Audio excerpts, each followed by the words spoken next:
नमस्कार, आप सभी का स्वागत है ईटी नाउ स्वदेश पर। मैं विश्व मोहन और आप देख रहे हैं मार्केट पर हमारी खास पेशकश कल की तैयारी। जो दर्शक हमारे साथ अभी जुड़े हैं उनकी जानकारी के लिए बता दूं कि शो में हम देते हैं आज के बाजार की पूरी जानकारी, साथ ही करवाते हैं कल के बाजार की तैयारी। मार्केट के दिग्गज एक्सपर्ट्स हमारे साथ होंगे और साथ ही हमारे साथ दर्शक भी होंगे जिन्हें एक्सपर्ट देंगे भरोसेमंद सलाह। सबसे पहले अपने मेहमानों से परिचय करवा दूं। हमारे साथ राज व्यास हैं, वाइस प्रेसिडेंट रिसर्च के हैं तेजी मंडी से, और साथ ही हमारे साथ कुणाल परार है, वाइस प्रेसिडेंट है technical research vice security broking की। अब दोनों मेहमानों का बहुत बहुत शुक्रिया, आपके पास आते हैं। लेकिन सबसे पहले बाजार पर एक चाल की नज़र डाल लेते हैं कि बाजार की चाल आज कैसी रही है। तो बाजार दिन के निचले स्तरों के बेहद करीब ही बंद हुआ है।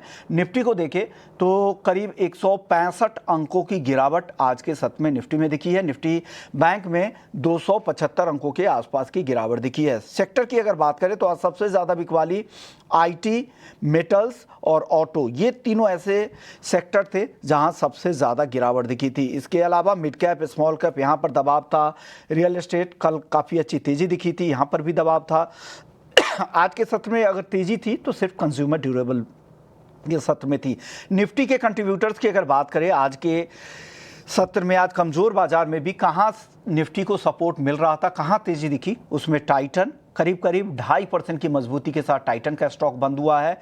इसके अलावा भारतीय एयरटेल से भी सपोर्ट मिला, ये भी करीब 2% की तेज़ी के साथ बंद हुआ। बजाज फाइनेंस में अच्छी तेज़ी थी, एचडीएफसी लाइफ में और एमएनएम में भी 1% की तेज़ी और एसबीआई भी 1% की तेजी के साथ बंद हुआ है। लेकिन चलिए आगे की चाल कैसी रह सकती है यही समझते हैं। कुणाल, सबसे पहले आप इंडेक्स का व्यू बताइए, निफ्टी और बैंक निफ्टी का कैसी चाल आगे लग रही है, क्या करना चाहिए, जो डेरिवेटिव में ट्रेड करना चाहते हैं उनके लिए क्या राय है?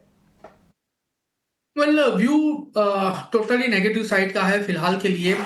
आप देखिए आज के दिन में एक अच्छी खासी गिरावट हमें निफ्टी में देखने को मिली है। निफ्टी फिलहाल देखने जाए तो स्पॉट निफ्टी 25,590 के अराउंड क्लोज दिया है। 25,700 का एक स्ट्रॉन्ग रेजिस्टेंस, स्ट्रॉन्ग सपोर्ट था। 25,700 के नीचे आज क्लोजिंग हमें देखने को मिला। इतना ही नहीं, निफ्टी फ्यूचर की बात करें तो वहां पे भी 200 पॉइंट गिरावट हमें यहाँ पे देखने को मिली है। ओवरऑल जो व्यू है दोनों स्पॉट में और इंडेक्स, स्पॉट में और फ्यूचर में दोनों में नेगेटिव साइड का है। अगर मैं निफ्टी स्पॉट की बात करूं जो 25,590 के अराउंड क्लोजिंग है, 700 के नीचे का क्लोजिंग है, लाइकली चांसेस है यहाँ से आपको 25,500 25,400 तक के लेवल देखने को मिल सकते हैं, क्योंकि दूसरा कोई सपोर्ट, इंटरमीडिएट सपोर्ट फिलहाल हमें यहाँ पे देखने को नहीं मिल रहा है। सो यही लेवल है जिसके बेस पे हम एक शॉर्ट पोजीशन बना के जा सकते हैं। लेकिन हाँ, risk reward is not perfect for creating any short position in present level.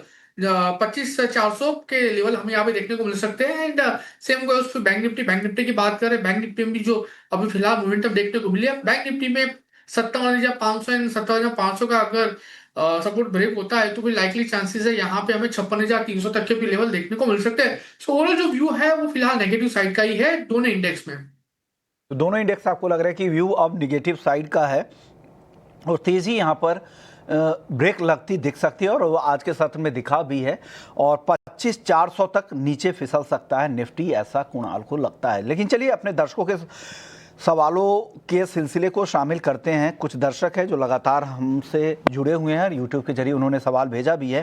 पहले दर्शक हमारे साथ प्रफुल्ल कुमार हैं एमपी से। इनके पास आईआरबी इंफ्रा के 3,250 शेयर्स है 54 रुपए के भाव पर।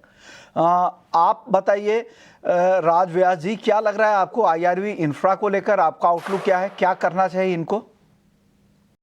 तो 54 रुपए इनका 54 के आसपास रेट है, राइट? बाइंग इनकी खरीदारी जी जी, 54 रुपए के आसपास की। 54 रुपए के आसपास। और अगर अभी हम देखेंगे तो करेंटली जो स्टॉक ट्रेड कर रहा है अभी, तो दैट इज अराउंड 44-45 के आसपास, एंड वो काफी निचले स्तर पे आ गया है। तो मुझे लगता है कि दो स्टॉक अभी 40-डे मूविंग के एक्सपोनेंशियल एवरेज के ऊपर ट्रेड कर रहा है टेक्निकली, और उसने recently higher highs higher lows बनाए हैं, तो वो काफी सेंटिमेंट अभी पॉजिटिव दिख रहा है। बट अगर हम देखेंगे तो स्टॉक को कम से कम 46-48 के ऊपर क्लोज देना पड़ेगा for next upside momentum to continue. अगर स्टॉक वो नहीं देता है and it is failing to hold those levels, तो मेरा मानना ये है कि वो इसको स्विच करके दूसरे स्टॉक्स में इन्वेस्ट कर सकते हैं जहाँ पे प्राइस भी सेम है और वहाँ पे उनको अपसाइड पोटेंशियल भी अच्छा देखने को मिल सकता है।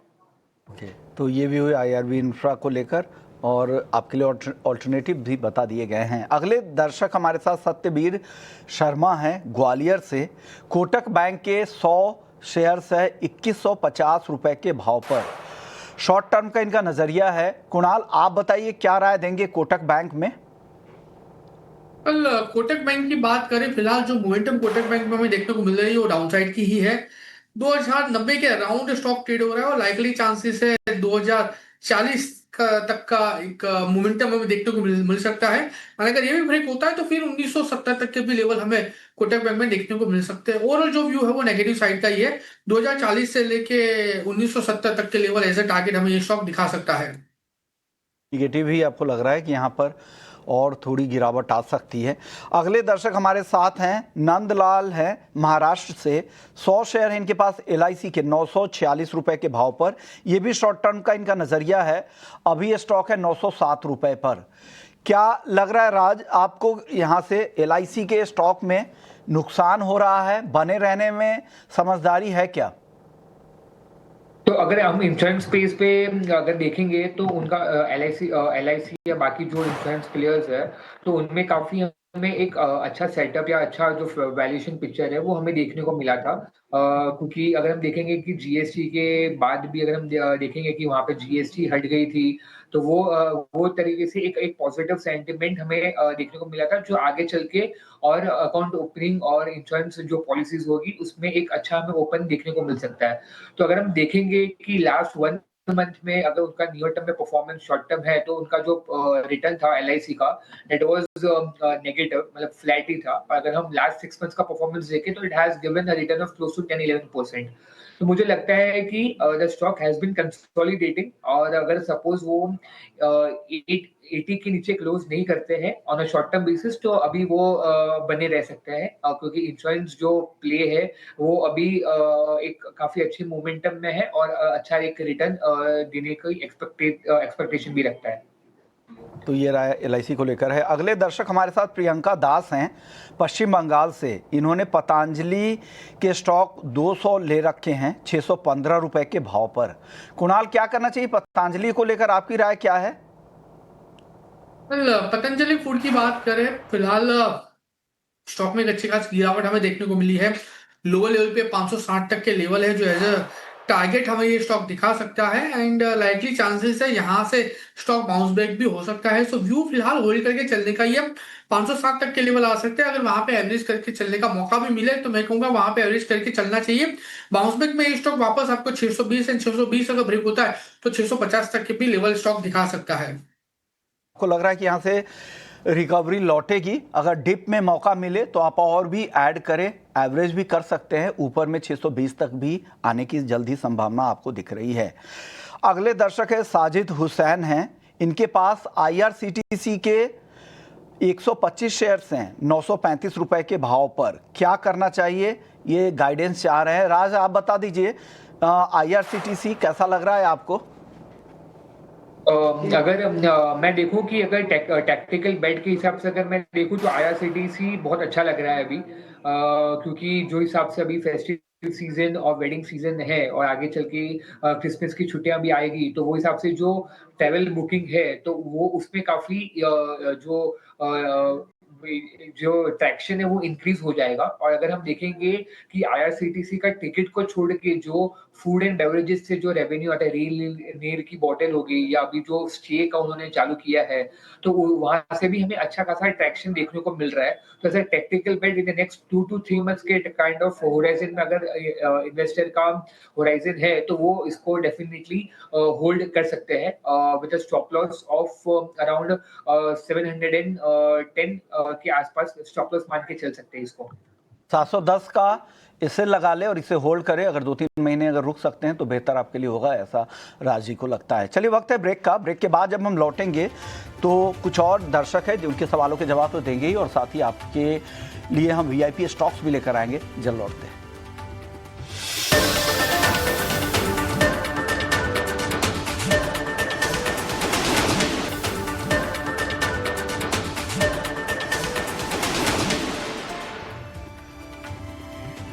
ब्रेक के बाद आपका स्वागत है और आप देख रहे हैं कल की तैयारी। हम अपने दर्शकों के सवालों के जवाब दिलवा रहे हैं। अगले दर्शक हमारे साथ चंद्रकांत माने हैं महाराष्ट्र से। ओला इलेक्ट्रिक के इनके पास 1000 शेयर है, एवरेज बाइंग प्राइस है 75 रुपये। ये तो इशू प्राइस के आसपास की बाइंग है इनकी। 2024 में 76 का इशू प्राइस था कंपनी का। कुणाल, आप बताइए, ओला इलेक्ट्रिक को लेकर एवरेज बाइंग है, अभी उनके बाइंग प्राइस से काफ़ी नीचे है, क्या होल्ड करने में समझदारी है? क्या 25 रुपये नीचे है इनके भाव के, खरीद भाव के? काफ़ी नुकसान हो रहा है, कब तक ये भाव दिख सकता है या निकल जाने में समझदारी होगी? बहुत पहले आई थिंक फेब के अराउंड उन्होंने ओला इलेक्ट्रिक खरीदी की गई होगी और फिलहाल 50 के अराउंड है। वैसे स्टॉक का फंडामेंटल देखना जाए तो फंडामेंटल बहुत ही वीक है। आए दिन सोशल मीडिया पे ओला इलेक्ट्रिक को लेके नेगेटिविटी छाई रहती है। इतना ही नहीं, आप अगर न्यूज में भी देखें तो ओला इलेक्ट्रिक को लेके कहीं ना कहीं नेगेटिव बातें भी चल रही है। तो कहीं ना कहीं इसकी डायरेक्ट इंपैक्ट आपको स्टॉक प्राइस में और ओवरऑल कंपनी के परफॉर्मेंस में भी देखने को मिल सकती है। फिलहाल 50 के अराउंड है, एक बार होल्ड करके चलने की सलाह दूंगा। एंड यहाँ पे अगर स्टॉक 52 के ऊपर सस्टेन होता है, 52 के ऊपर अगर सस्टेन होता है तो फिर एक बार एवरेज करके चलने की सलाह रहेगी 48 के एसएल के साथ। ऊपरी लेवल पे 70 तक का लेवल हमें ऐसा टारगेट देखने को मिल सकता है। अगर 70 आता है तो फिर आपको वहां पे आपकी पूरी की पूरी जो पोजीशन है वो पूरी की पूरी पोजीशन में से एग्जिट मार के चलने की सलाह रहेगी। और आने वाले दिनों में please do not consider this counters for creating for your portfolio as well, even for trading perspective, क्योंकि यहाँ पे कोई जान नहीं लग रही है काउंटर पे मुझे। ओके, तो यहाँ पर आपको जान नहीं दिख रही है। अगर आपके पास है तो 48 रुपए के स्टॉप लॉस के साथ होल्ड करें। 70 का लेवल अगर मीडियम टर्म में दिखता है तो वहाँ पर पूरी पोजीशन एग्जिट करने की सलाह यहाँ पर कुणाल की तरफ से आ रही है। फूल सिंह है यूपी से, इनके पास इन्फो एज के 100 शेयर्स हैं 1402 रुपए के भाव पर। राज जी, आप बताइए क्या करना चाहिए इन्फो एज में?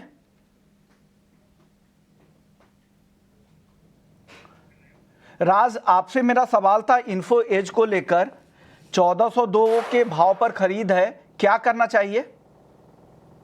मेरा मानना ये है कि वो भी होल्ड कर सकते का जो है वो होल्ड कर सकते हैं अभी, क्योंकि जो हिसाब से अभी हमने फेस्टिव सीजन में जो ट्रैक्शन देखा था इन टर्म्स ऑफ नौकरी पे और जैसे न्यू एम्प्लॉयज ज्वाइन हो रहे हैं, तो मुझे लगता है कि आने वाले जो महीनों में जो हिसाब से हमारी इकोनॉमी ग्रो कर रही है, तो वो हिसाब से फंडामेंटली वाइज जो जॉब का जो है इंक्रीजनेस वो हमें देखने को मिल सकता है, that will have a positive impact on नौकरी।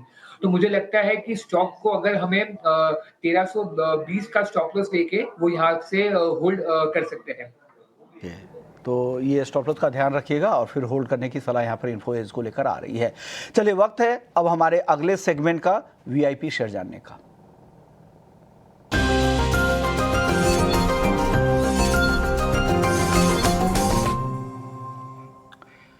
तो चलिए, आपके लिए वैल्यू इन्वेस्टमेंट पिक बताने के लिए हमारे साथ राज व्यास जी मौजूद है। राज, बताइए आपके कौन से स्टॉक्स हैं जो इन्वेस्टमेंट के लिए आपको बेहतर दिख रहा है, उसका टाइम फ्रेम भी बता दीजिएगा। तो मेरा फर्स्ट जो है ये वीक का जो अपना VIP idea, that is engineers India. Currently अगर हम स्टॉक की प्राइस करें तो दैट इज ट्रेडिंग अराउंड 197 के आसपास, और मेरा स्टॉप लॉस इसमें रहेगा 189 for an upside target of 212 to 2114। तो अगर आप देखोगे इंजीनियर्स इंडिया वो काफी अच्छा पोजीशन है to capitalize on India's rising demand and energy demand and the government's continued thrust on the infrastructure energy space as well. अगर हम देखेंगे कि लास्ट फ्यूचर का गाइडेंस, तो management is confident of achieving 15% plus revenue growth on a conservative basis, और इससे अच्छा भी हमें रेवेन्यू ग्रोथ देखने को मिल सकता है। और जो इनकी ऑर्डर इनफ्लोज है that continues to be robust and very much strong. अगर हम FY25 का ऑर्डर बुक देखेंगे तो that is close to 8,000 crore, and management is targeting of achieving a run rate of 10 to 20%, which is quite positive in the next 2 to 3 years.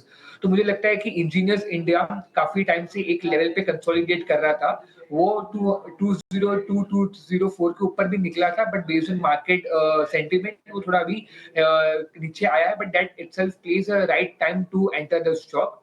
तो Engineers India will be my pick of the day. और इसके पहले हमने जो सेजिलिटी, एलटी फूड्स और एनबीसीसी जो suggest किए थे वो और सबके सब ने टारगेट हिट किए थे। तो 212 से 214 रुपये यानी करेंट भाव से अगर आप देखें तो करीब करीब 15% की तेजी की उम्मीद यहां पर आज को लग रही है। स्टॉप लॉस भी बताए गए हैं, ध्यान जरूर रखिएगा।